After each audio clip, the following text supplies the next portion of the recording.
Thanks, Mike. Good afternoon, everyone. Good afternoon. How are we all doing today? Good. Good. Good. Enjoying yourselves here in Boston? Yep. Excellent. So welcome not just to Boston, but Boston National Historical Park, and also here in Charlestown, a neighborhood of Boston, and Bunker Hill. As Mike pointed out, I'm wearing a slightly different uniform today. I'm wearing a rough approximation, using reproduction clothing, of what men wore on the New England militia side during the Battle of Bunker Hill here on June 17, 1775. Now, those who fought here on the New England side, they wore basically whatever they had. There was nothing in common about them, other than the fact that they all wore whatever they had. Now, British soldiers, on the other hand, they all had uniforms, typically those bright red coats with different facings of what unit they were in. Now, when you guys see someone dressed like me or pictures of people looking like me, what are some words that come to mind? What are some descriptors? You guys got any over here? What's that? I heard someone. Peasants, farmers. Patriot. All right. What else? What's that? A normal businessman? Yeah, a little sharper than maybe your average farmer. Maybe on a good day. Anything else? Any other words that come to mind? So I got some good ones. Patriot, farmer, merchant, businessman. Sometimes I get trader. Always mixes it up a little bit. Depends on how you look at it, right? So, the men that fought here, the New England Patriots, the New England militiamen, farmers, merchants, they all wore whatever they had. British soldiers, they wore what was issued to them. But there's one thing in common, as Mike pointed out earlier. All the men that fought at this battle carried a musket. This is what's in common. Now this, what I have here, is a modern day working replica. It's a modern day replica that is just as deadly, works just the same as the original would, and it's the model Brown Bess. It's a short land pattern, Brown Bess. So it would have been standard issue to just about every British soldier that fought, and many New England militiamen, patriots, farmers, they would have either been issued these earlier, they might have had procured or stolen ones, or they had other muskets that were custom built or made by other manufacturers, but they worked on the exact same principle. And the purpose of these things is the exact same. It's a weapon. It's deadly. It's designed to kill. But when the men that carried muskets just like this, when they came here for reasons, for decisions, for causes that brought them in this area in the first place. They had different reasons. They had different causes.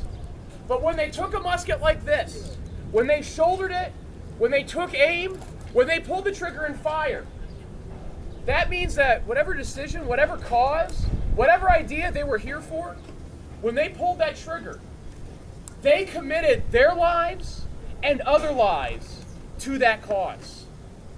They're willing to put lives for this cause. And that's something you can't just turn back on. It permanently commits you to that reason. So who are some of the men that carried a musket like this? That came here for different reasons that they were willing to commit lives to?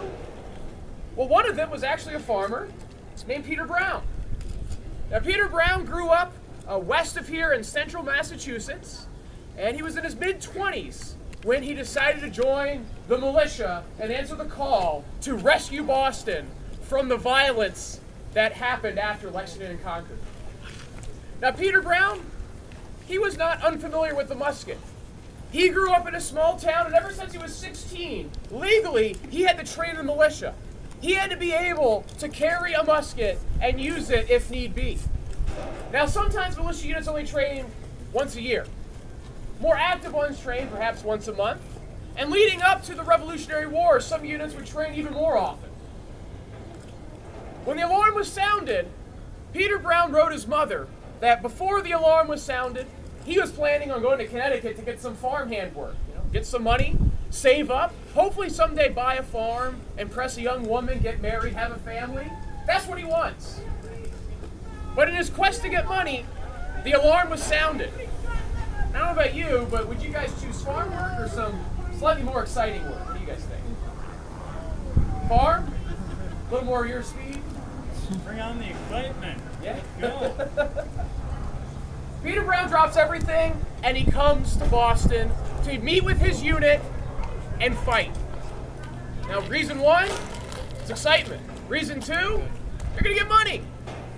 But reason three, and this is what he writes to his mother, he says he was hearty in the cause. Now what this means, he's grown up in a small town. He hopes to have a farm someday in the family. His parents, his father had a vote in local town government. They had a stake and a say in all their local affairs out in the countryside of Massachusetts. In his mind, that British military in Boston, they aim to change, take away everything that his family's ever known and what he wants for his family in the future. He wants that local say, that consent, and he sees it going away. And so, being hard in the cause, needing money, wanting some excitement, he comes and joins his unit. After about 2 months, his unit's ordered to come to Charlestown to build a fort overnight. They come to this very piece of ground, and they start building a dirt fort all night long. A good thing they had some farmers, right, men that know how to use shovels and tools, right, the equipment. He comes out, and he, with about 1,000 men, are in a detachment that build, under cover of darkness, a redoubt that you guys would all be inside. In fact, you guys would be on the wall, roughly, sitting up on a wall, maybe 6 feet high. They dig all night for 6 hours, and when the sun rises in the east, British soldiers see it. They know it's not theirs, and cannon open fire.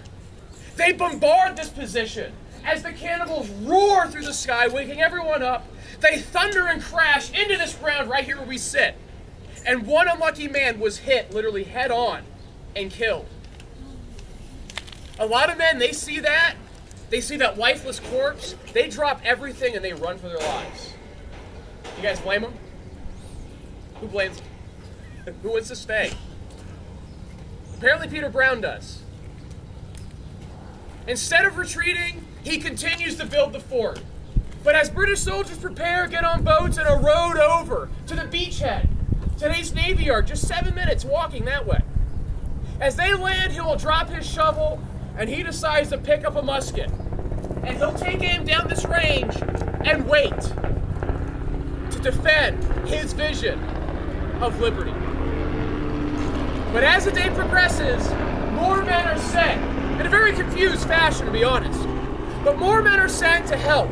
And one unit from New Hampshire, as they go up and over the higher, today's Bunker Hill over this direction, they'll look at this smaller hill, today we call Breed's Hill, getting pummeled by iron balls.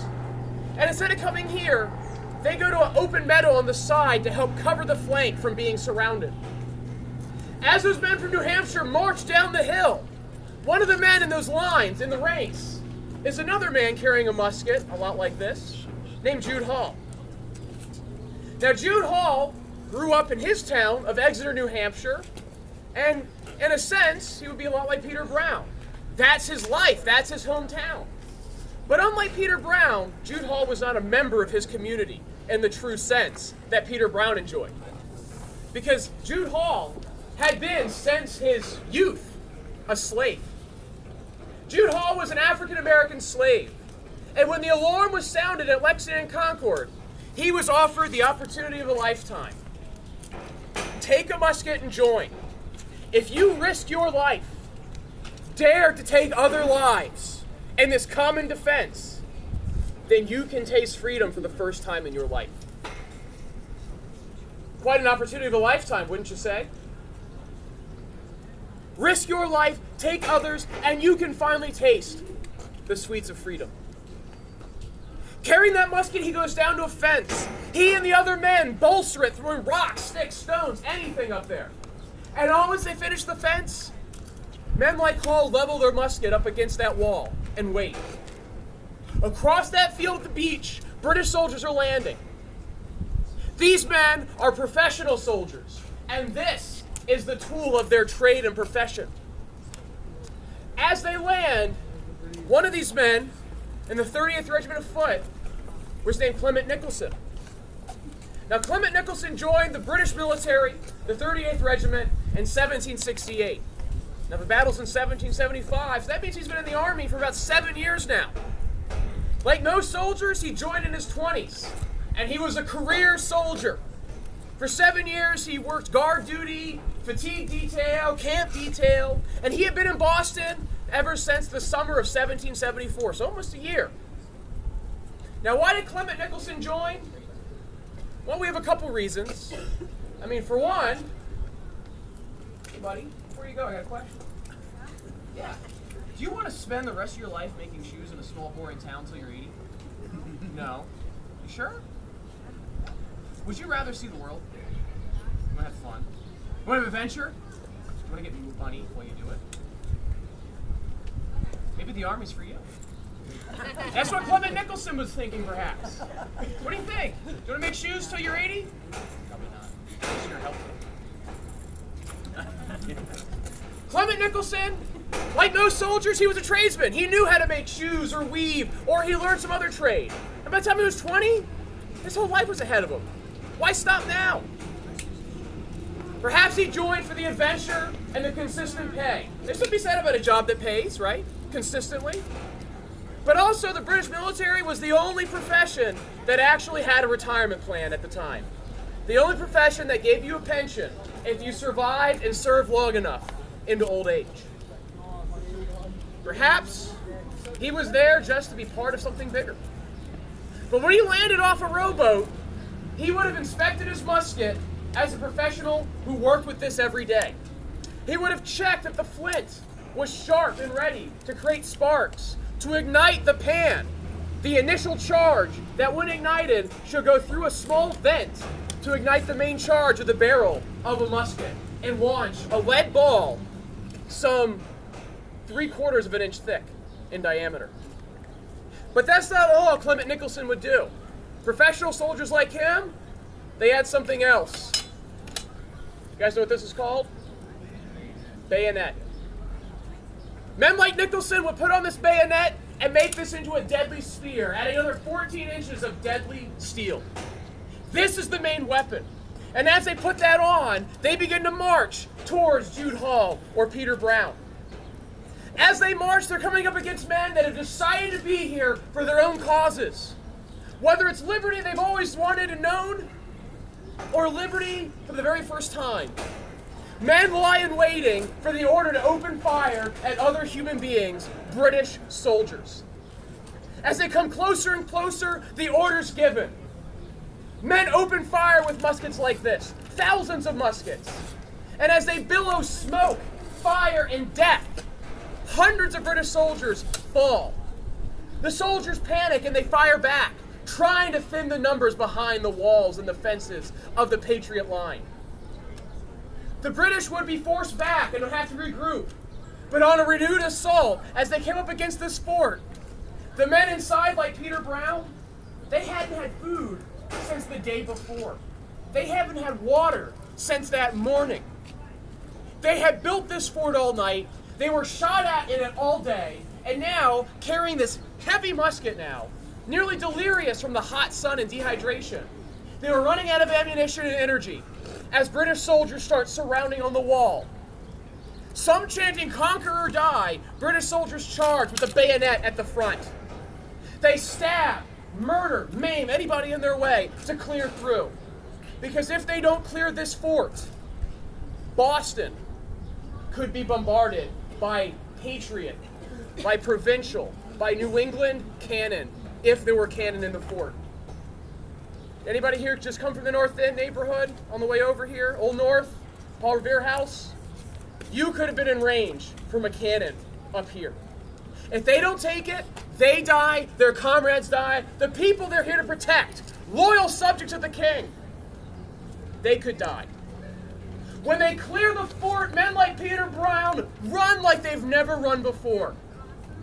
As he runs, he would recount to his mother in a letter that he could hear the angels of death, musket balls whiz by his head and his legs, and somehow he got through it.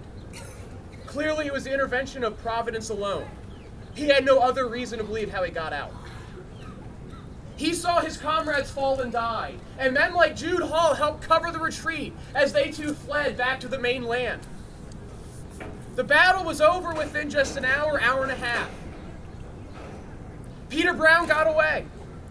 He would serve sporadically for the rest of the war, We don't know much what happens to him, but we do know that he eventually becomes a family man and a farmer, living that quiet life that he always wanted. Now, Jude Hall, he would end up serving for the next 8 years under George Washington. He would serve the entirety of the Revolutionary War, but never saw any riches or fame or fortunes.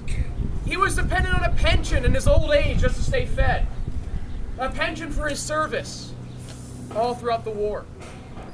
3 of his sons would later be kidnapped and sold into slavery. 3 of his grandsons would later serve in the Civil War. 2 of them in the 54th Massachusetts, fighting in the 1st Northern Black Regiment from the Union, fighting for the end of slavery.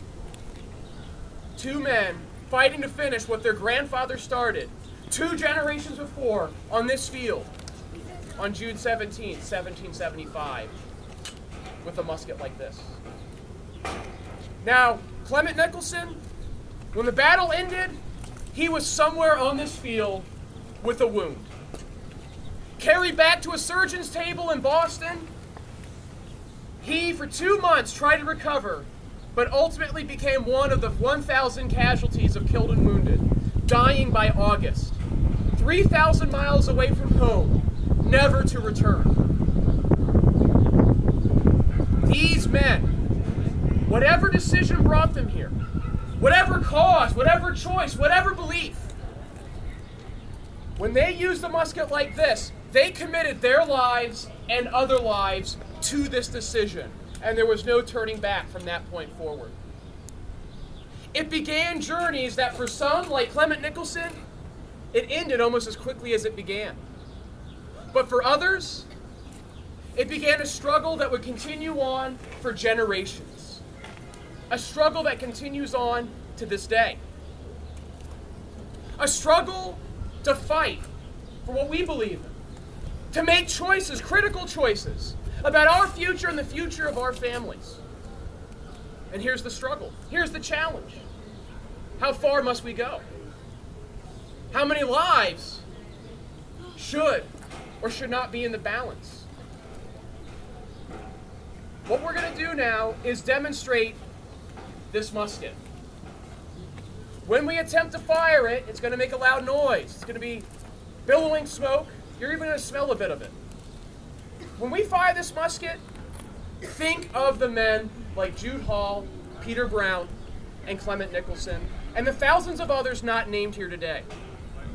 When this gun goes off, imagine 1,000 of them firing, each one beginning and ending a journey. And some of those are still with us today. Mike? Yes, we have some safety rules. For one, we have safety of the ranger in mind. So he's going to be putting on some safety devices. Earplugs and goggles. So that little pieces of flint that when he pulls the trigger, you're not coming into his eyes. We also ask you for some safety. We're going to be shooting from about here, so we ask that this grass here is clear. So please get behind the yellow rope. Side. When he's done shooting, you'll be posing for pictures. You're welcome to stand next to him and get a picture taken. You're also welcome to climb the monument. You have not done it. 294 steps. But you might want to wait and let the other people climb. Because if we all try to climb right at once, we really get to know each other. So just wait a few minutes and then climb up. Governments की करता We also have a museum, drinking fountains, and restrooms across the street. I'm going to check the perimeter, make sure it's all safe to fire. Then I'm going to give them instructions about loading.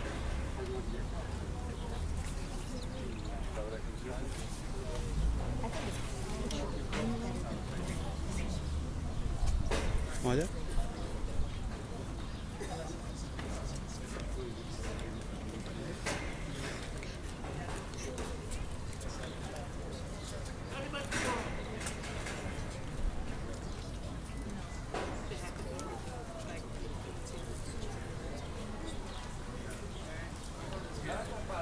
I give them instructions to start loading, we'll take a couple moments to load.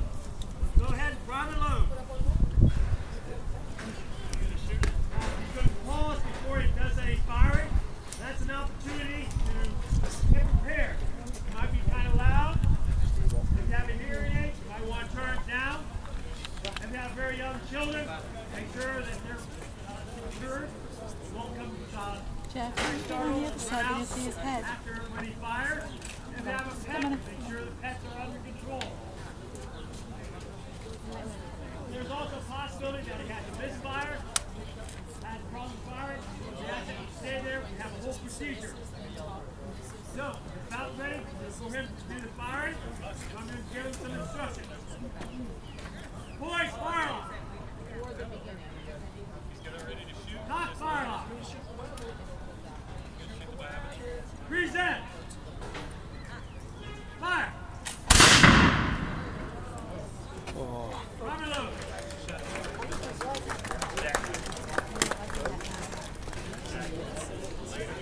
Just get the bite off at the end of it. One of the requirements to be in any army from 1775 is that you have teeth.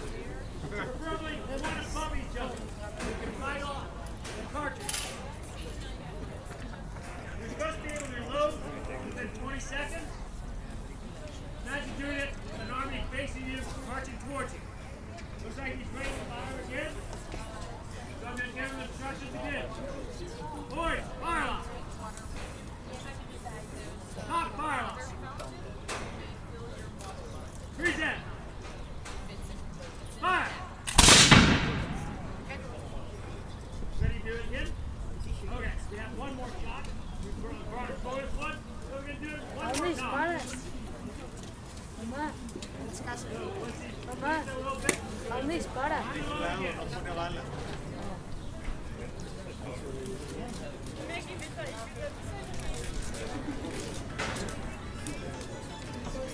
Imagine doing all these steps where there's cannons going off. And now the bayonets marching towards you. Ready for our last shot of the day. Boys, fire off. Cock, fire off.